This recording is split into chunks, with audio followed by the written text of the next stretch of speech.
This is the news on top of the hour. Live from our studio in Georgetown. Kaieteur Radio, 99.1 FM.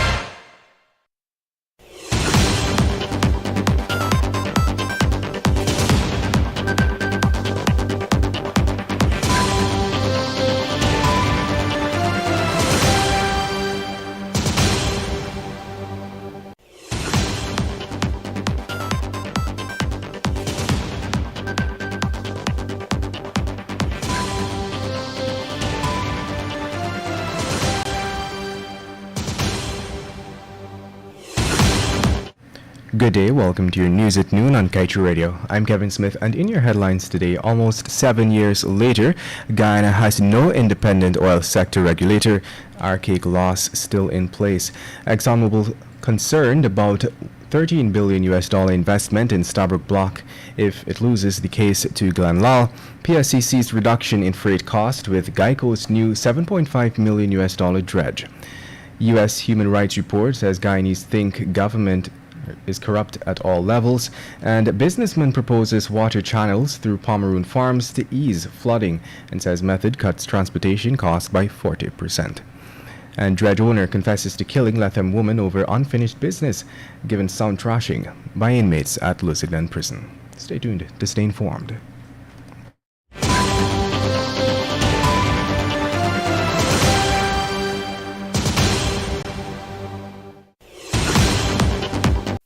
Nothing in life is free, but the MyDigiCell app is. You don't need to be on a data plan to use the app. You can conveniently chat with Ruby or an agent for help. Check your account balance, activate a Prime bundle, or gift it to a friend. Send credit. Check the Georgetown and Burpee's brick schedules. Activate a roaming plan. Play Shake to Win for cool prizes. So don't worry about a data plan, buddy. Download the MyDigiCell app from the Google Play Store or the Apple App Store today. Digicel, better together.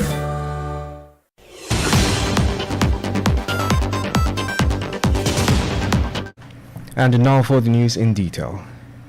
May 2022 will make 7 years since Guyana has been without an updated legislative and regulatory framework that is essential for the protection of the oil industry against mismanagement and corruption. One of the key regulatory pieces that remain in limbo is the Petroleum Commission Bill that would pave the way for the appointment of an independent regulator. Chartered accountant and attorney-at-law Christopher Ram hammered home the importance of this crucial regulator while bemoaning the seeming unwillingness of the current government to get the ball rolling in this matter. Ram is of the firm conviction that this state of affairs, along with the absence of critical reports on ExxonMobil's local content performance and its production offshore, does not augur well for transparency and accountability, as promised by the Ali administration. He was keen to note as well his disappointment, in fact, that the nation's Access to Information Act has been defanged, while adding that it is not taken seriously by the government or the public. In other news, ExxonMobil subsidiary Esso and its partners said they have already invested $13 billion for oil drilling activities in the Stabroek Block. This is outlined in an affidavit filed on behalf of Esso in response to the legal challenge brought by Kaieteur News publisher Glenn Lal against the government over the granting of extensive tax waivers to the oil companies and their affiliates. It must be noted that the oil companies will recover most of the investment based on the oil contract the government signed with them. Lal is challenging the agreement for government to waiver the taxes on the ground that it is discriminatory, violates the Constitution, results in massive losses of revenue for Guyana, and should be overturned. Esso calculated that from the effective date of the petroleum agreement, October 7, 2016, Esso and its co-venturers have incurred and spent over $13 billion on the projects, as well as exploration, development, and production activities. In other news, freight costs in Guyana are twice as high as the rates in other parts of the Caribbean due to the highly silted rivers here. This is according to the president of the Private Sector Commission, Mr. Paul Chiang, who anticipates such costs to be reduced with a $7.5 million investment by Geico Construction and General Services Inc. into a new dredge. On Saturday, the company commissioned the vessel at its wharf in Nimes, West Bank Demerara, where Chiang explained that Guyana's rivers silt very quickly, thereby not only jacking up freight costs but also lending to overtopping and flooding of communities. And moving on. A new human rights report released by the U.S. Department of State has found that Guyanese citizens continue to perceive widespread corruption in every level of government and its branches. The report that was released last week stated that the law provides for criminal penalties for corruption by officials, and the government generally implemented the law effectively. It said there were isolated reports of government corruption during the year, and administration officials investigated these reports, but there remained a widespread public perception of corruption involving officials at all levels and all branches of government, including the police and judiciary. Corruption by police officers was frequent, the report continued. And moving on. Rooster Coconut Farm, located in Caledonia in the Pomeroon-Supinam region, has been in operation since 2013. Since that time, the farm's operator, Rupan Ramatar, said it has never been affected by the reoccurring flood situation that is experienced during heavy rainfall and rising tides. Ramatar owes his anti-flooding success to borrowed farming techniques that are utilized by the government, the Guyana sugar industry rather, in their production of sugar cane. Ramatar has thus urged his fellow farmers to use his farm as a proven method that could aid in alleviating the flooding of their homesteads. Ramatar said he utilizes water channels through his coconut farm, just as is used at the Gaisuko estates. As a result of this, the water channels not only prevent his farm from flooding, but it has also reduced his transportation cost by some 40%. You're listening to Kaieteur Radio 99.1 and 99.5 FM. This is your news at noon. We will resume after the break.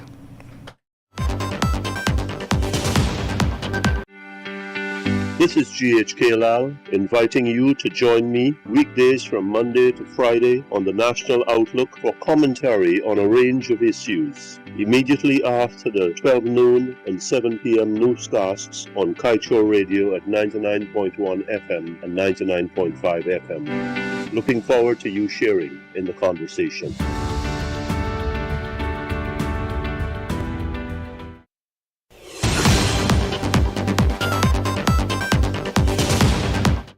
Welcome back. Let us continue with the news. A dredge owner who reportedly confessed to killing a Latham woman, 27-year-old Vanessa Francis, popularly known as Chinese Girl, over an unfinished job at Papi Shobak Dam, located along the Middle Mazaruni River, was on Tuesday last remanded to prison for her murder. He was identified as Raul Bob Semple, better known as John Wick. Semple was not required to plead to the indictable charge and was remanded to the Lusignan prison. He is expected to make his next court appearance on May 12th. However, according to information, some of the inmates at the prison were not welcoming towards him and woke him up on Friday morning with a sound thrashing. Launching the vicious attack on Semple were a group of men led by an individual claiming to be a close relative to Francis. The woman he, Semple, is accused of killing. In other news, the Surinamese government is under pressure to provide clear answers pertaining to 150 fishing licenses promised to Guyanese. Given the difficulties faced by local fishermen relating to alleged fishing migration, low catches and reduced access to fishing grounds, the government had opted to aid Guyanese to legitimately access Suriname's fishing grounds through that country's issuance of SK fishing license to operate offshore the Dutch territory. However, some fisher folk in the neighboring state are not too happy about the promises.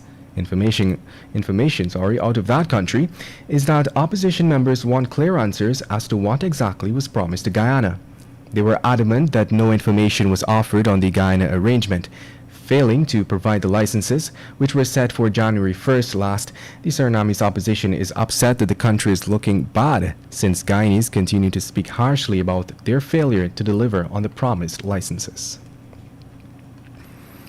And moving on, the environmental impact assessment submitted by the Environmental Resources Management for the Wales Gas-to-Energy project has signaled that some landowners in Crane, Canal Number 1 and Canal Number 2 in Region 3 may not be able to grow crops or develop new structures that may interfere with the pipeline to be laid by ESSO. The document said that one residential property within the planned onshore pipeline route about 175 meters south of the shore crossing may have to relocate, along with 4 other dwellings located within 500 meters of the heavy haul road and temporary materials offloading facility.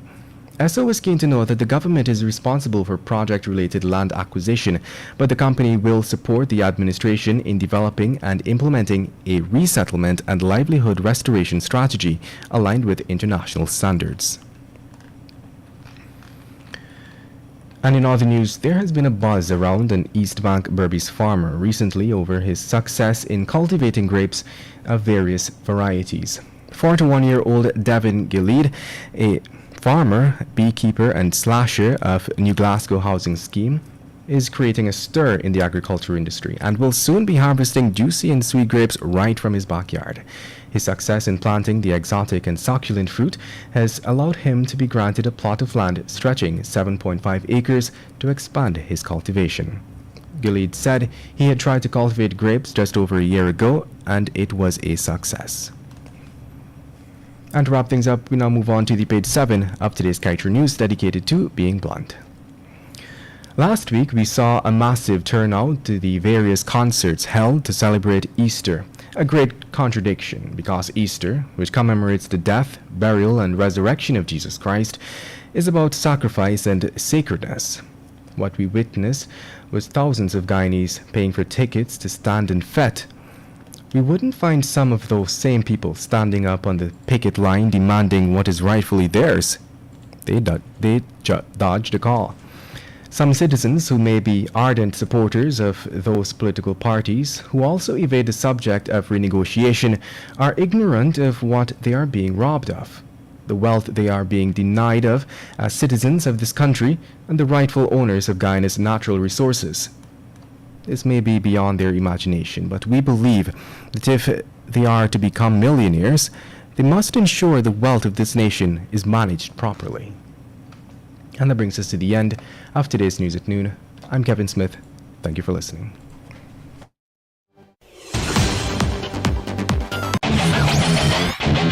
Want value for your advertising dollar? Then place your ads on Kaieteur Radio's newscasts. Streamed live on 6 different mediums, reaching hundreds of thousands. Advertise today and watch your dollar grow.